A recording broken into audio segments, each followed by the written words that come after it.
जय माता लक्ष्मी। मित्रों, भगवान श्री कृष्ण कहते हैं, पत्नी के अलावा इस एक स्त्री से संबंध रखना पाप नहीं होता है। अपनी पत्नी के साथ साथ इस एक स्त्री से संबंध बना सकते हैं। मित्रों, आज की इस वीडियो में आप सभी को एक कथा के माध्यम से बताएंगे कि आप सभी अपनी अपनी पत्नियों के साथ साथ इस एक स्त्री से संबंध बना लेते हैं तो पाप नहीं माना जाता है।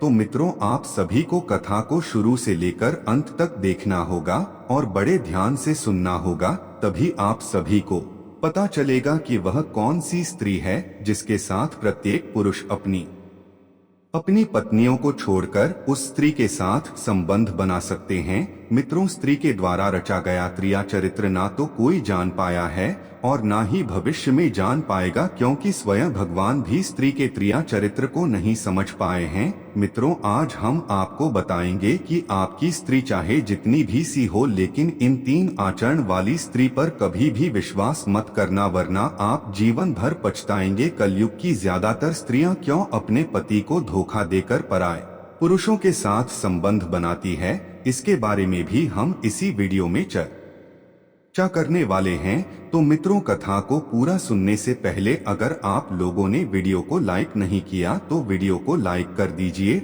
और हमारे इसको ऑल पर सेलेक्ट कर देना और कमेंट बॉक्स में हर हर महादेव जरूर कमेंट करना। तो मित्रों, चलिए कथा को पूरा सुनते हैं। मित्रों, क्या आप सभी जानते हैं कि स्त्री के साथ संबंध रखना पाप नहीं होता, क्योंकि कलयुग की सभी स्त्रियां अपने पति के लिए करवा चौथ का व्रत रखती हैं, परंतु स्त्रियां अपने पति को छोड़कर पराये पुरुष से संबंध बना लेती हैं। आखिर वह ऐसा क्यों करती हैं? आज हम आपको एक अत्यंत ज्ञानवर्धक कथा के माध्यम से बताएंगे। मित्रों, मैं आप सभी से हाथ जोड़कर विनम्र निवेदन करता हूं कि आप लोग इस कथा को शुरू से लेकर अंत तक पूरा सच्चे मन से श्रवण करें, और जो भी श्रोतागण इस कथा को शुरू से लेकर अंत तक पूरा श्रवण करते हैं उनके ऊपर माता महालक्ष्मी की कृपा सदैव बनी रहती है और उसके घर को छोड़कर माता लक्ष्मी कभी भी नहीं जाती है और उनके जीवन में आने वाले सभी संकट, सभी दुख माता स्वयं हर लेते हैं और उनका जीवन अत्यंत सुखमय कर देते हैं। मित्रों, आपको इस कथा को शुरू से लेकर अंत तक पूरा श्रवण करना है, क्योंकि आधा अधूरा ज्ञान पाप के समान होता है। आधे अधूरे ज्ञान से मनुष्य को जीवन में कभी भी सफल नहीं मिलती है। मित्रों, अब आपका ज्यादा समय न लेते हुए इस ज्ञानवर्धक कथा को सुनाना आरंभ करते हैं। मित्रों, एक बार यमराज जी के साथ में चित्रगुप्त यमलोक में अपने सिंहासन पर विराजमान थे। तभी उनके पास अचानक से देवर्ष नारद जी प्रकट हो जाते हैं। तब देवर्ष नारद यमराज जी को प्रणाम करते हैं। तब यमराज जी देवर्षि नारद जी से कहते हैं, हे देवर्षि नारद, आपके आगमन से यमपुरी धन्य हो गई है। हे देवर्षि नारद, आज आप बड़े सालों बाद यमपुरी में पधारे हैं। अवश्य ही आपके मन में कोई शंका उत्पन्न है जिसका निवारण आपको कहीं नहीं मिला है, इसलिए आज आप यमपुरी आए हैं। हे देवर्षि, आप निश्चिंत होकर अपने उस प्रश्न को पूछिए, हम उसका समाधान करने का प्रयास अवश्य करेंगे। तब देवर्षि नारद यमराज जी से कहते हैं, हे यमराज, एक पुरुष को केवल एक ही स्त्री से विवाह करना चाहिए, एक ही स्त्री से संबंध बनाना चाहिए और संभोग करना चाहिए, किंतु मैंने यह भी देखा है कि कुछ मनुष्य अनेक विवाह करते हैं, अनेक स्त्रियों से संबंध रखते हैं। क्या यह सही है?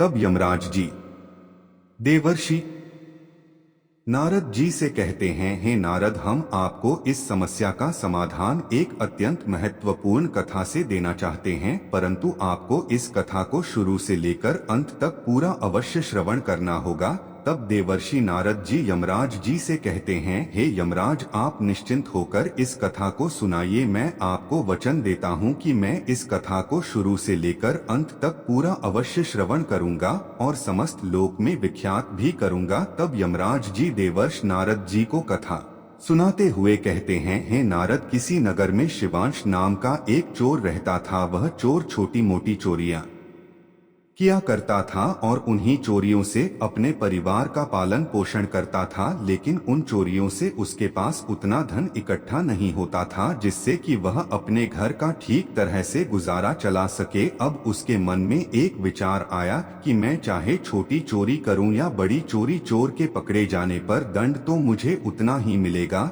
तो क्यों ना मैं एक काम करूं कि कोई बड़ी चोरी करूं। तब शिवांश ने राजा के खजाने को लूटने की योजना बनाई। जब उस चोर ने सब कुछ सोच समझ लिया और योजना बना ली, तब रात होने पर शिवांश किसी तरह छुपते छुपाते राजमहल में प्रवेश कर गया और जहां राजा का खजाना रखा था वहां पर पहुंच गया। वहां पहुंचने पर उसने देखा कि राजा के खजाने को कई सैनिक देखरेख कर रहे थे। जब चोर ने देखा कि पहरा बहुत सख्त है तो शिवांश को लगा कि उनकी आंखों में धूल झोंकना बहुत कठिन काम है। शिवांश सोचने लगा, यहाँ तो साक्षात मौत के पैगंबर पहरा दे रहे हैं। अगर मैंने चोरी करने की गुस्ताखी की तो जीवित नहीं बच पाऊंगा। यही सोचकर शिवांश उल्टे पांव लौट पड़ा। लौटते समय उसने सोचा कि खाली हाथ लौटने से अच्छा है कि कुछ ना कुछ तो यहाँ से चुरा कर ही चलूं, जिससे मेरा यहाँ आना व्यर्थ न हो। तब शिवांश के दिमाग में युक्ति आई कि राजा के कक्ष में चलना चाहिए, जहाँ राजा रात को सोता है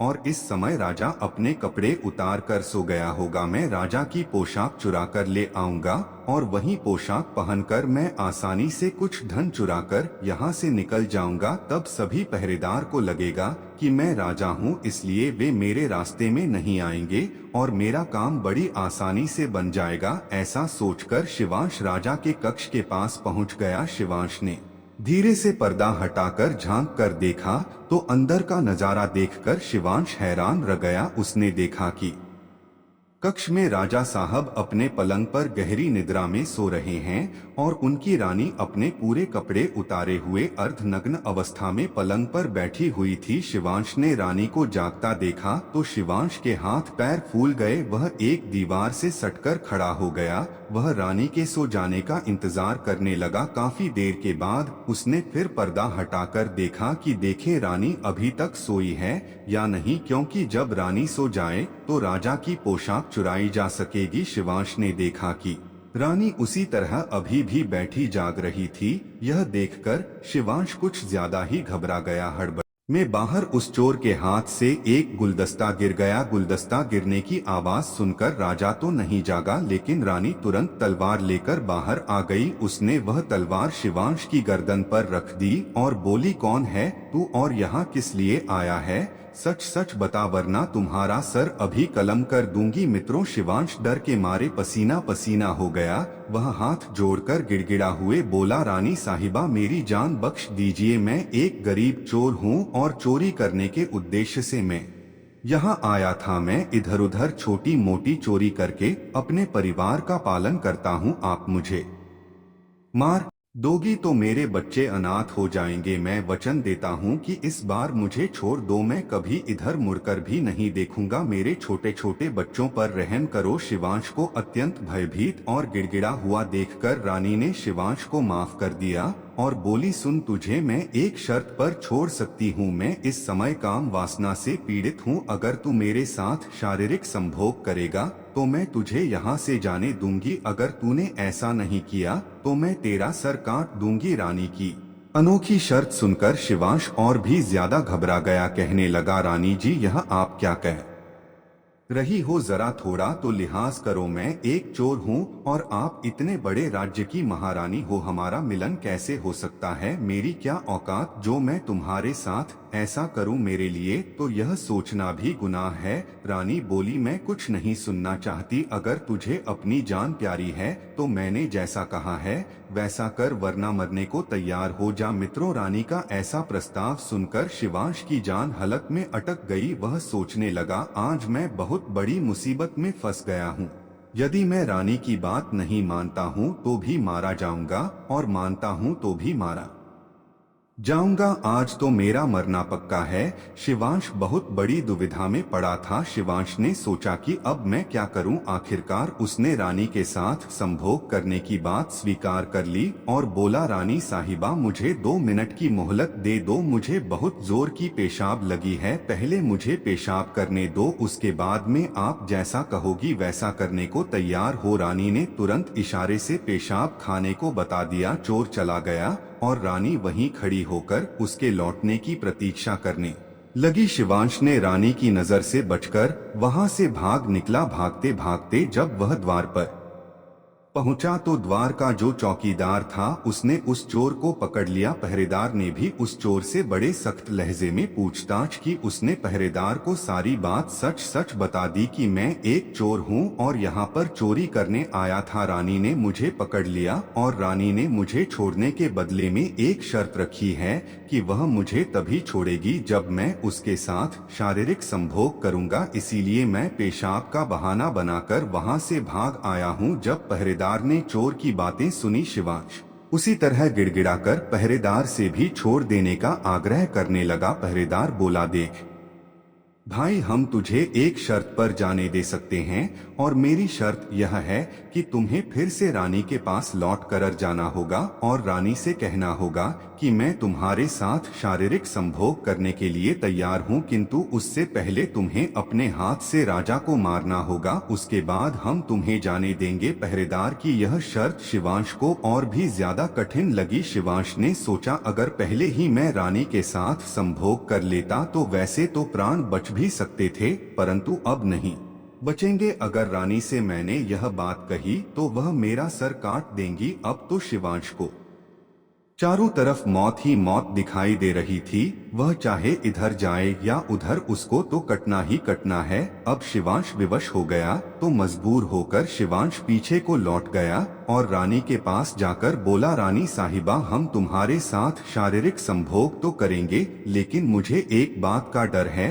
अगर उस समय राजा साहब जाग गए तो ना आप बचोगी ना ही मैं बच पाऊंगा। राजा साहब हम दोनों को मार डालेंगे, इसलिए मेरे साथ संभोग बनाने से पहले तुम्हें एक काम करना होगा। तुम अपने हाथों से ही राजा का सर काट दो, फिर हम निर्भय हो जाएंगे और सुखपूर्वक संभोग कर सकेंगे।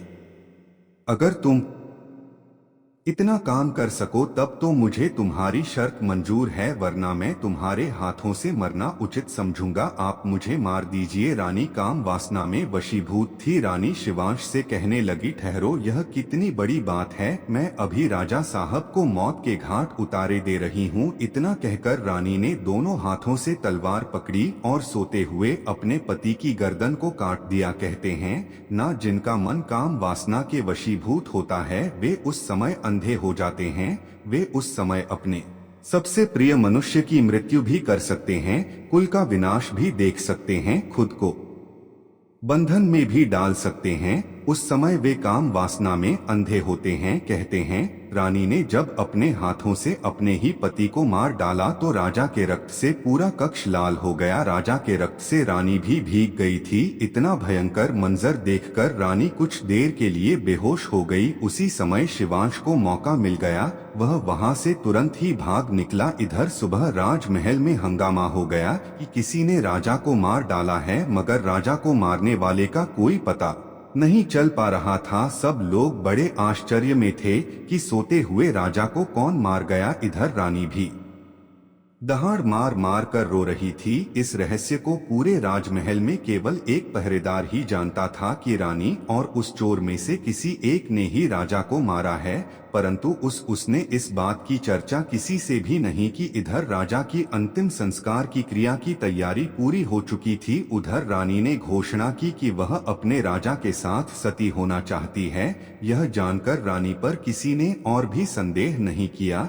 कि रानी अगर ऐसा करती तो वह राजा के साथ सती क्यों होती। रानी श्रृंगार करके राजा के साथ चिता पर जाकर बैठ गई। राज के सभी अधिकारी राजा की चिता पर एक एक करके लकड़ी रखते जाते थे और उन्हें नमन करके पीछे लौट जाते थे। इस प्रकार से सबसे बाद में उस पहरेदार का नंबर आया। वह पहरेदार भी राजा की चिता पर लकड़ी रखने गया। वह तो इस रहस्य को जानता था। उसने धीरे से रानी से कहा, महारानी आप तो सती हो जाओगी, इतना तो बता ही दो कि राजा को आपने मारा था या उस शिवांश चोर ने। यह सुनकर रानी चौंक पड़ी। वह समझ गई कि इसका मतलब इस भेद को यह पहरेदार भी जानता है। रानी बोली, सुन, राजा को ना तो मैंने मारा है ना उस चोर ने। अगर तुझे यह जानना है कि राजा को किसने मारा है तो तू यहाँ से चला जा और मैं जो स्थान बताती हूँ वहाँ पर जा। तब रानी आगे बोली, नगर से बाहर पश्चिम दिशा में जंगल के अंदर कुटिया बनाकर एक वृद्ध साध्वी रहती है। वह तुझे इस रहस्य को जरूर बता देगी। पहरेदार को यह रहस्य जानना था, इसलिए वह अगली सुबह ही रानी के बताए गए रास्ते के अनुसार ही जंगल में चला गया। जंगल में पहुंचने पर उसे एक कुटिया दिखाई दी। जब उसने उस कुटिया को देखा तो उस कुटिया के पास एक साध्वी खड़ी थी। पहरेदार ने जाकर उन साध्वी माँ के पैर पकड़ लिए और बोला, माँ जी, मैं एक रहस्य जानने आया हूँ कि राजा की हत्या किसने की। वह साध्वी कहती है, बेटा, अगर तुझे यह रहस्य जानना है तो तुझे एक काम करना होगा। मेरी कुटिया के बाहर एक भेड़ बंधी हुई है, तू अपनी तलवार से उसका सर काट दे। सर कटते ही भेड़ का धड़ वहीं गिर जाएगा और वह सर हवा में उड़ने लगेगा। तू उस भेड़ के सिर का पीछा करते हुए जाना। वह भेड़ का सिर तुझे जहां भी ले जाए वहां पहुंचकर तुझे तेरे सवाल का जवाब मिल जाएगा कि राजा को किसने मारा है। अब तो पहरेदार ने वैसा ही किया। कुटिया के बाहर एक भेड़ बंधी हुई थी।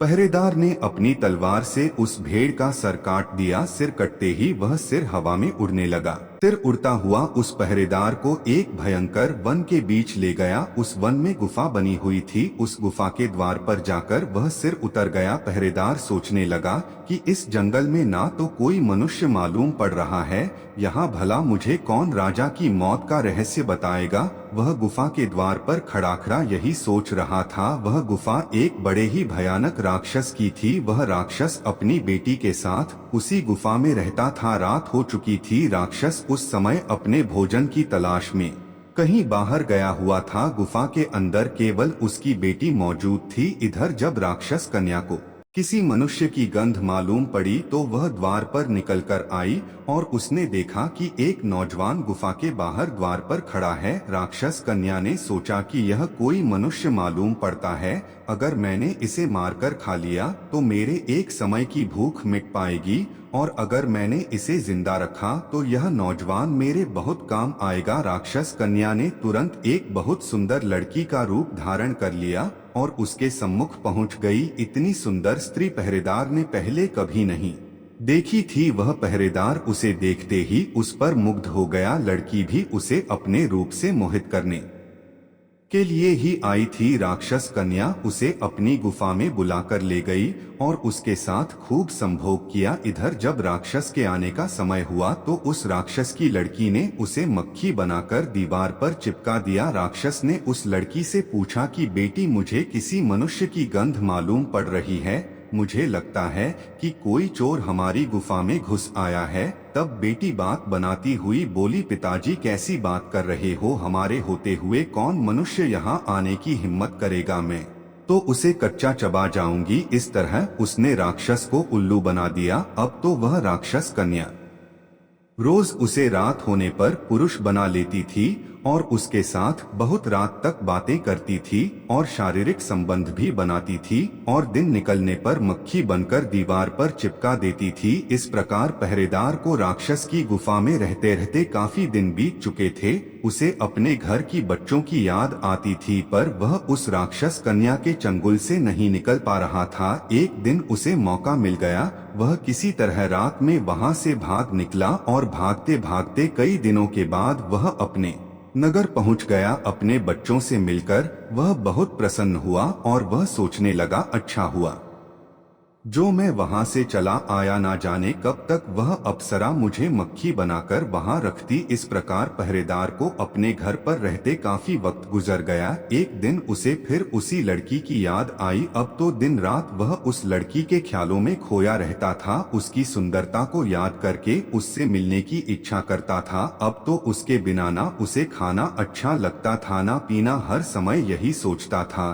कि अब उससे किस प्रकार मिलन हो सके। पहरेदार उस राक्षस कन्या से मिलने के लिए छटपटा लगा। उसने फिर से उसके पास जाने का निश्चय किया। उसने सोचा कि पिछली बार तो मुझे उस साध्वी ने पहुंचा दिया था, मैं रास्ते में वहां से भागकर आया हूं, मुझे रास्ते का भी ज्ञान नहीं है, क्यों ना एक बार फिर उन्हीं साध्वी की सहायता ले लो। ऐसा सोचकर वह साध्वी माँ के पास कुटिया पर पहुंचा और उनसे विनती करके बोला कि हे माँ, एक बार मुझे फिर से उसी स्थान पर भेज दो जहां आपने पहले भेजा था। अब वह पहरेदार राजा की हत्या का रहस्य जानना तो भूल चुका था। उसे तो अब उस राक्षस कन्या से मिलने की बेचैनी थी। वह साध्वी समझ गई कि यह काम वासना के वसी भूत है। साध्वी बोली, बेटे पहले तो मेरे पास एक भेड़ थी जिसकी गर्दन का पीछा करते हुए तुम वहां चले गए, अब तो वह भी नहीं है। अब मैं तुम्हें कैसे पहुंचा? तब पहरेदार बोला, है माथे में तुम्हारा जीवन भर गुलाम बनकर रहूंगा, एक बार उस अप्सरा से मुझे फिर से मिलवा दो। साध्वी ने कहा, बेटे मैं तुझे मिला तो दूंगी, पर इसके लिए तुझे अपने बेटे को मेरे पास लाना होगा। पहरेदार बोला, यह कितनी बड़ी बात है। मित्रों, इतना कहकर पहरेदार अपने बेटे को बुला लाया। उस साध्वी ने कहा कि जिस तरह तुमने भेड़ का सिर काटा था, उसी तरह तुम अपने बेटे का सिर काट दो और उसी तरह इसका सिर भी हवा में उड़ तुम इसका सिर पकड़ लेना और यह तुम्हें उसी स्थान पर पहुंचा देगा। काम वासना के वशीभूत पहरेदार ने अपने बेटे का सर काटने के लिए तैयार हो गया। उसने जैसे ही तलवार लेकर बेटे का सिर काटना चाहा, उस साध्वी माँ ने उसका हाथ पकड़ लिया और बोली, ठहरो, यही तुम्हारे प्रश्न का जवाब है। राजा को ना चोर ने मारा ना रानी ने, राजा को काम वासना के वशीभूत हवस ने मारा था। जिस तरह काम वासना में अंधे होकर तुम अपने बेटे को मारने के लिए तैयार हो गए। मित्रों, अब यमराज जी देवर्ष नारद जी से कहते हैं कि हे नारद, मैं आपके प्रश्न का उत्तर देने से पहले आपको यह बताना चाहता हूँ कि स्त्री चाहे जितनी भी सगी हो, लेकिन इन 3 आचरण वाली स्त्री पर कभी भी विश्वास मत करना है। नारद, पहली स्त्री झूठ बोलने वाली स्त्री। अगर कोई स्त्री अक्सर झूठ बोलती है तो उस पर विश्वास करना बहुत खतरनाक ना हो सकता है। वो बोलने की आदत किसी भी रिश्ते की बुनियाद को कमजोर करती है। जब एक व्यक्ति झूठ बोलता है तो उसका उद्देश्य अपने असल इरादों को छुपाना और खुद को बचाना होता है। यदि एक स्त्री बार बार झूठ बोलती है तो यह उसके चरित्र की कमजोरी को दिखाता है। ऐसा व्यवहार न केवल रिश्तों में अनबन का कारण बनता है, बल्कि यह विश्वास को भी तोड़ता है। जब आप किसी झूठी स्त्री पर विश्वास करते हैं तो आप अपनी भावनाओं के साथ खेल रहे होते हैं और मैं आपको वही दर्द मिलता है जिसे आप टाल सकते थे। दूसरी स्त्री स्वार्थी और लालची स्त्री। एक और प्रमुख आचरण जो स्त्री को विश्वास के लायक नहीं बनाता वह है स्वार्थी होना। जब कोई स्त्री अपनी इच्छाओं और फायदे के लिए दूसरों का इस्तेमाल करती है और किसी अन्य व्यक्ति की भावनाओं का ख्याल नहीं रखती तो वह रिश्ते में अपनी नियत को साफ नहीं रखती। स्वार्थ और लालच रिश्ते की सच्चाई को मिटा देते हैं। ऐसी स्त्री खुद को हमेशा प्राथमिकता देती है और किसी अन्य व्यक्ति की भावना या जरूरतों की कदर नहीं करती। जब आप ऐसी स्त्री पर विश्वास करते हैं तो आप केवल अपनी भावनाओं के साथ नहीं बल्कि अपनी वित्तीय स्थिति या अन्य संसाधनों के साथ भी धोखा खा सकते हैं। तीसरी स्त्री वफादार न रहने वाली स्त्री। अगर कोई स्त्री वफादारी और प्रतिबद्धता की कमी दिखाती है तो यह सबसे खतरनाक संकेत होता है। वफादारी एक रिश्ते की सबसे अहम नींव है और जब किसी स्त्री में यह गुण नहीं होता तो वह रिश्ते को जल्दी ही तोड़ सकती है। वह किसी भी कठिनाई के आने पर या किसी और आकर्षण के चलते अपने साथी को धोखा दे सकती है। ऐसा करने वाली स्त्री के साथ रिश्ते में रहना मानसिक और भावनात्मक दृष्टि से बहुत पीड़ादायक हो सकता है। विश्वास और प्यार पर आधारित कोई भी रिश्ता अगर वफादारी की कमी से प्रभावित होता है तो वह अंततः टूट ही जाता है। अब यमराज जी देवर्षि नारद जी से कहते हैं, हे नारद, अब मैं आपके प्रश्न का उत्तर देता हूँ कि पत्नी के अलावा इस एक स्त्री के साथ संबंध रखना पाप नहीं होता। हे नारद, मानव जीवन में रिश्तों की अहमियत बहुत अधिक होती है और इन रिश्तों में सबसे महत्वपूर्ण और पवित्र रिश्ता विवाह का होता है। विवाह एक ऐसी संस्था है जो 2 व्यक्तियों को एक साथ लाती है और इसमें न केवल शारीरिक बल्कि मानसिक, भावनात्मक और सामाजिक जुड़ाव भी होता है। इसलिए जब बात पत्नी के अलावा किसी अन्य स्त्री के साथ संबंध रखने की होती है तो यह सवाल उठता है कि क्या यह पाप नहीं होता। आगे यमराज जी देवर्षि नारद से कहते हैं, हे नारद, पहली बात विवाह का पवित्रता और नैतिक जिम्मेदारी। विवाह को सामाजिक और धार्मिक दृष्टिकोण से एक पवित्र बंधन माना जाता है। भारतीय संस्कृति में विवाह को केवल एक कानूनी अनुबंध नहीं बल्कि 2 आत्माओं का मिलन माना जाता है। पति पत्नी का रिश्ता एक दूसरे के प्रति पूर्ण विश्वास, सम्मान और प्यार पर आधारित होता है। एक व्यक्ति अपनी पत्नी से वचन लेता है कि वह जीवन भर उसके साथ रहेगा और किसी अन्य स्त्री के साथ संबंध बनाना न केवल उसकी पत्नी के साथ धोखा होता है बल्कि यह विवाह की पवित्रता का उल्लंघन भी है। दूसरी बात, धार्मिक दृष्टिकोण से विचार, हिंदू धर्म में विवाह को बहुत पवित्र माना गया है। वेदों, उपनिषदों और अन्य धार्मिक ग्रंथों में पति पत्नी के रिश्ते को एक दिव्य बंधन के रूप में चित्रित किया गया है। भगवत गीता में भी यह कहा गया है कि किसी भी रिश्ते में विश्वास, सम्मान और सच्चाई होना चाहिए। यदि कोई व्यक्ति अपनी पत्नी के अलावा किसी अन्य स्त्री के साथ संबंध बनाता है तो यह उसकी नैतिकता और धार्मिकता पर प्रश्न चिन्ह उठाता है। इस तरह के संबंध को पाप माना जाता है क्योंकि यह विश्वासघात, धोखा और विवाह की पवित्रता का उल्लंघन है। इस संबंध में एक अन्य महत्वपूर्ण पहलू यह है कि हिंदू धर्म के अनुसार विवाह के समय व्यक्ति अपने जीवन साथी से वचन लेता है कि वह किसी और के साथ शारीरिक या मानसिक संबंध नहीं बनाएगा। यह वचन धार्मिक और नैतिक दृष्टिकोण से बहुत महत्वपूर्ण होता है और यदि कोई व्यक्ति इसे तोड़ता है तो यह उसे पापी बनाता है। तीसरी बात, सामाजिक दृष्टिकोण, समाज में विवाह को एक स्थिर और भरोसेमंद रिश्ते के रूप में देखा जाता है। जब पति पत्नी के बीच विश्वास होता है तो समाज भी उस रिश्ते को सम्मान की दृष्टि से देखता है। यदि कोई व्यक्ति अपनी पत्नी के अलावा किसी अन्य स्त्री के साथ संबंध बनाता है तो यह समाज के नजरिए से गलत है। ऐसे व्यक्ति को समाज में अपनी प्रतिष्ठा खोने का खतरा होता है। समाज में विश्वासघात करने वाले को न केवल एक व्यक्तिगत दृष्टिकोण से दोषी माना जाता है बल्कि पूरे परिवार को भी सामाजिक दायरों में नुकसान हो सकता है। इससे न केवल परिवार में तनाव और असंतुलन पैदा होता है बल्कि समाज में भी इसका प्रतिकूल प्रभाव पड़ता है। चौथी बात, मानसिक और भावनात्मक प्रभाव। जब कोई व्यक्ति अपनी पत्नी के अलावा किसी अन्य स्त्री के साथ संबंध बनाता है तो इसका मानसिक और भावनात्मक प्रभाव भी बहुत गहरा होता है। पत्नी जो अपने पति पर विश्वास करती है, जब उसे इस धोखे का पता चलता है तो उसका विश्वास टूट जाता है। यह केवल पति के लिए मानसिक पीड़ा का कारण नहीं बनता बल्कि बच्चों और अन्य परिवार के सदस्यों पर भी इसका असर पड़ता है। मानसिक रूप से यह व्यक्ति अपने रिश्ते में असंतुलन और अशांति महसूस करने लगता है। धोखा देने वाले व्यक्ति की मानसिक स्थिति में भी तनाव और अपराध बोध का एहसास हो सकता है। पांचवी बात, संबंधों का महत्व। हर रिश्ते का एक विशेष महत्व होता है।